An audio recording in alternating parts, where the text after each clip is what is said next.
Barnoota haalaan barbaachisaa fi kan irra caalaan keessan gaafataa jirtan takka isinii qabadhee dhufeen jira. Barnoota kana duraan barsiiseen ture akkaataa leenca yookaan abaaboo adda addaa tiiktookii irratti namaaf itti kennan karaa salphaa ta'een viidiyoo isaa isinii qabadhee dhufeen jira.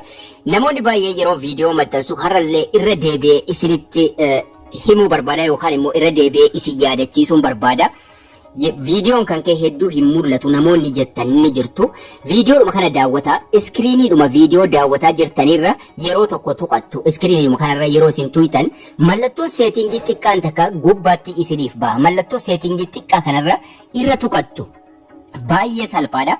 Quality jedhee jalqaba irratti qulqullina jedhee isiniif dhufa. Quality kanarra tuqattu yeroo tokko ammallee quality ka jedhu ka jalqabarra sanaan booda ka xumuraarra advanced ka jedhu ka xumuraarra tuqachuudhaan qulqullina isaa 720 irra keessanii yeroo viidiyoo san taphachiiftan qulqullina ajaa'ibaatiin viidiyoo san daawwachuu dandeessu. Akkasuma mallattoon gurraachi kun subscribe gurraachi kun gurraacha'ee jira taanaan subscribe kana tuquu hin dagatina. Sanaan booda mallattoo beelii achitti isinii dhufurra tuquudhaan ol ka jedhu ka jalqabaa irra erga keessanii booda laayikiin sakandii xiqqoo isinitti fudhataa laayikii tuquudhaan eegalaa isiniin jira. Egaa gara barnoota keenyaatti yeroo dabarfannu haala kamiin tiiktookii irratti giiftii abaaboo leencaa fi waan adda addaa namaa kennuu dandeenya ka jedhu karaa salphaa ta'een isinii qabadhee dhufeen jira. Tiiktookii kanarra seenna aappii tiiktookii dhumarra sirriitti waliin ilaalla. Tiiktookii keessan jala erga seentanii piroofaayilii keessan jala erga seentanii booda sarara sadan gubbaa jiru irra tuqachuudhaan eegalla. Sarara sadan gubbaa jiru kana yeroo tuqxan filannoolee sadiiti sun isiniif bahu.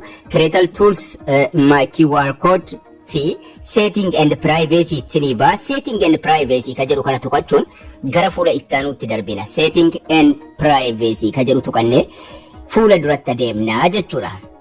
Setting and Privacy kanarra yeroo seentan arfaffaa irratti TikTokii hunda keessanirra baalaansii jedhee jira. Arfaffaa irra baalaansii ka jedhu jira. Baalaansii ka jedhu ka arfaffaa irra jiru tuquun ammallee gara fuula duraa deemna. Baay'ee salphaadha. Yeroo tokko qofa reejistar gootanii sirreessitu sanaan booda isin hin rakkisu. Baalaansii kana tuqachuun gara fuula duraa deemna. Yeroo tokko qofa kan isin seetaappii gootan yookaan sirreessitan. Sanaan booda abaaboo akka feetanitti namaa kennuu dandeessu. Baalaansiirra yeroo tuqxanii gara fuula duraa deemtanii egaa haala kanaan isinii baasa. Duwwaa haa ta'u kooyinni keessa jiru waan fedhe haa ta'u rakkina takkitti hin qabu. Riichaarji jedhee diimaan takka dura sana jira. Riichaarji ka jedhu kanarra tuqanna. Riichaarji si jettu kana tuquun gara fuula ittaanutti darbina ammallee riichaarji. Kana jechuun kooyinan bitachuu barbaadaa jennee gara fuula ittaanutti darbinaa jechuudha. Riichaarjii kana tuqattanii yeroo gara fuula duraa deemtan kooyin baalaansii jedhee gubbaatti haala kanaan nuu fida. Jalatti kooyina 5 kooyina 70 jedhee kooyina 350 waan adda addaa nuu fida. Isuma jalqabaarraa habinnume bituu barbaanna ka barbaaddan bituu dandeessu garuu reejistar hagoonu isuma jalqabaa kooyina 5 isa jedhu irra fuula dura isaa gatiin ittiin bitan fuula dura isaa jira. Gatii ittiin bitan diimaa sanarra tuqannaa jechuudha. Ammallee reejistariin goone gatiidhuma fuula dura kooyinii 5 dura jirurra tuqnaa jechuudha. Kooyinii 5 fuula dura gatii jiru sana maallaqa biyya jirtaniitii fidee kaa yeroo achirra tuqannu egaan haala kanaan nuu baasaa iimeelii keenya fidee jala kana kaa'ee filannoo 3 nuuf kenna. Yeroo jalqabaa yeroo ta'u filannoo 3 kenna. Namoota tokko tokkoon filannoo 3ffaa hin kennu irra caalaa filannoo dhuma 2 fida. Filannoo 3 sana keessaa kan nuti fayyadamnu add MTN billing jedha kiyya irratti. Sim kaardii keetiin wal qabsiisuu barbaaddaa jedhee naa fida. Maqaa sim kaardii biyya keessaniitiin mallattoo bilbilaatiin fidee kaa'a. Ka mallattoo bilbilaa qabu of biraa qabu maqaa sim kaardii biyya isin jirtanii yookaan maqaa sim kaardii fayyadamaa jirtanii kan of biraa qabu irra tuqattu jechuudha. Inni add credit or debit card ka jedhu akkaawuntii baankiitiin wal qabsiisuudhaan nuti garuu isa mallattoo bilbilaa of biraa qabu maqaa sim kaardii fayyadamaa ruutiin kan dhufe sana filachuun gara fuula ittaanuutti darbina. Fuula ittaanuu irratti yeroo dabarfannu asirratti enable ka jedhu isiniif fida. Bilbila keessan fiduudhaan jechuudha. Enable ka jedhu tuqnee gara fuula ittaanuutti dabarfannaa jechuudha. Bilbila keenyarraa kaffaltii adda addaa akka godhachuu dandeenyuuf.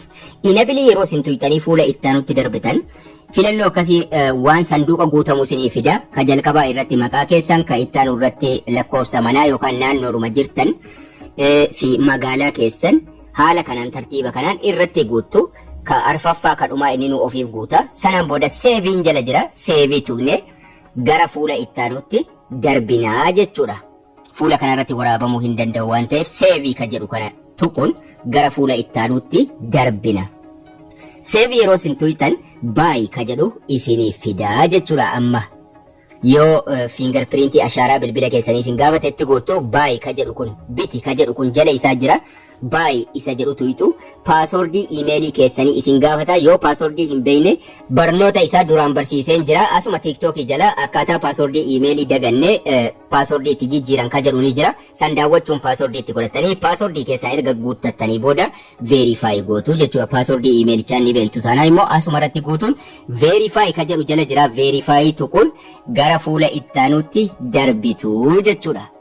Yeroo isin verify tuytanii dabarfattan yeroo tokko gaaffii akkasii yoo isin gaafate yes always fi no thank you qaba kafayetan filattan rakkina takka hin qabu yes always ka jedhu yoo filattanis homaa rakkina hin qabu sanaan booda okay tuquun fuula ittaanutti darbitu jechuudha. Okay tuytu yeroo dhuma tokko qofa processiin kun sanaan booda hin jiru processii kana hunda cinqii kana hunda isin hin gaafatu not now fi tab join isiniin jedha tab join yoo tuytanis rakkina tokko hin qabu waan tab join ka jedhu kana tuquudhaan paymentiin keessan dhibbaaf dhibbatti wal qabataa jechuudha tiiktookii keessaniin.